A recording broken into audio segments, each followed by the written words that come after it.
Hi everybody, this is my final update from America.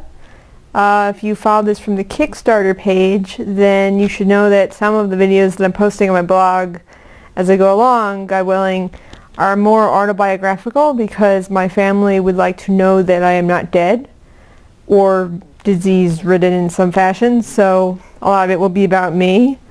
And the project itself, that will be separated, and that will be what you get at the end of the thing. So I won't be posting regular updates like this one that are just mostly about my travels on the Kickstarter page.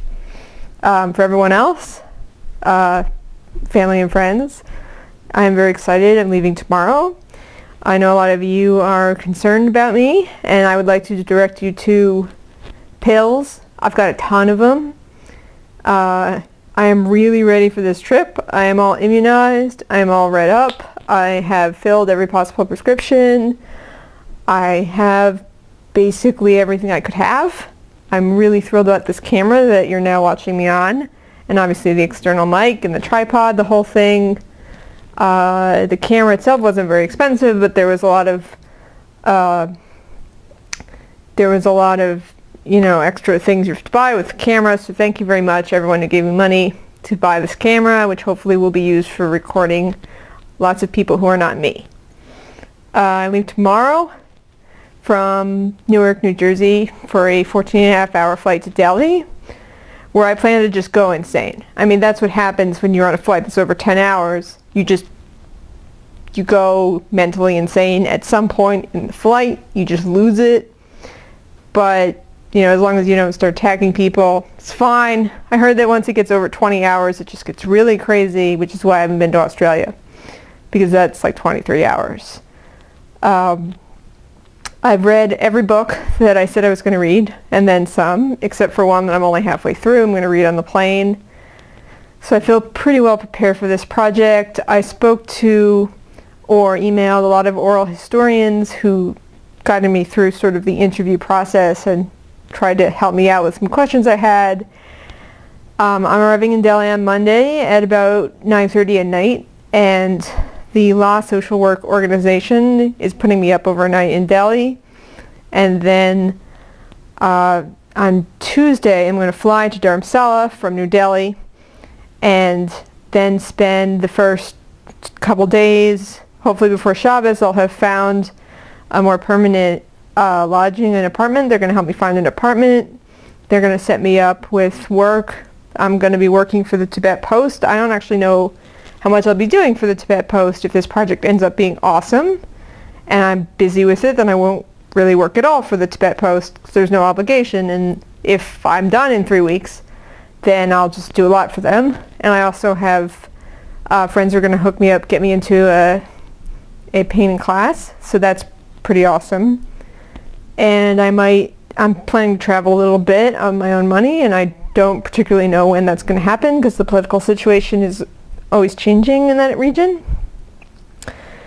And that's about it, really. I really want to thank everyone who's been calling me and emailing me and wishing you well.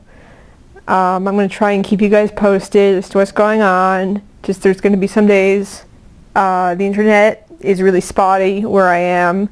They have it. It's just that the lines are not necessarily good, especially when it rains or snows. So sometimes you just have outages, and there's just going to be times when I'm in transit. So, and I will be renting a phone. So if you are my parents or know my parents and you need to get in touch with me for some reason, probably unrelated to the project, I'm going to rent a phone while I'm in India that people can call internationally, and I'll be on Skype. So I'll be pretty much as in contact as anybody else. And I have this camera, which is awesome, and I got a marriage offer when I was in the camera store. I'll just tell the story. If you're an Orthodox woman and you patronize Orthodox establishments where Hasidim are working, you occasionally get like a shidduch offer, which is an offer for a match to get married. It's not unexceptional. So I'm talking to the guy who's selling me this camera, and he's writing up the thing, and we're adding all the accessories, and we start talking about kosher restaurants in Manhattan that deliver. And I mentioned Buddha Bodhi, which doesn't deliver very far, but it's in Chinatown. It's an excellent Chinese restaurant that's kosher because it's vegan. and the rabbi came in and koshered it, and they have the most amazing fake meat I've ever tasted. It's pretty much, I would think it was real meat if they didn't say that it was fake. So I'm talking to this guy, and next to him this chassid comes up to us, like with the long payas, and says, "Oh, are you vegan? Because my cousin really wants to marry a vegan and he can't find one." And I'm like, "No, I love meat. I love animals. I love eating them." And he says, "My cousin loves meat too. He loves animals too. That's why he can't eat them. He loves them too much." I'm like, "Well, he's not gonna like me because I just, would eat it off the bone, which I do when I eat ribs." So, but I could have gotten married to that guy and gone to live in Borough Park. I mean, we would have had to date like at least twice before that happened. Just saying, that happens from time to time. When you're obviously religious and you're shopping in a religious store. So, fun experience, great camera, great service there, by the way. I recommend B&H Superstore. Good prices, everything. Easy returns, stuff like that. So, anyway, thanks very much for listening to this.